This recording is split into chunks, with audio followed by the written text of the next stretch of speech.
அந்த கிராமத்துல ஒரு பழைய கோவில் இருந்தது. யாரும் இரவு அங்க போக மாட்டாங்க.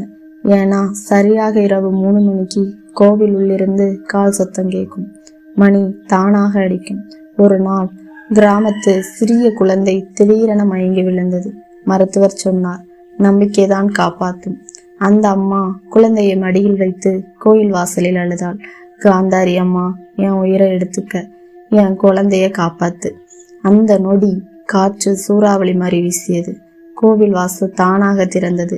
உள்ளிருந்து ஒரு சிவப்பு ஒளி, மஞ்சள் குங்கும வாசனை. அம்மா கண்களை மூடினாள். காலை சூரியன் உதித்த போது குழந்தை அமைதியாக அம்மாவை பார்த்து சிரித்தது. கோவில் உள்ளே பார்த்தாங்க.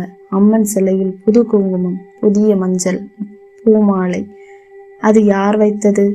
அவள்தான் கிராமத்தை காக்கும் வீர சக்தி காந்தாரி அம்மன்.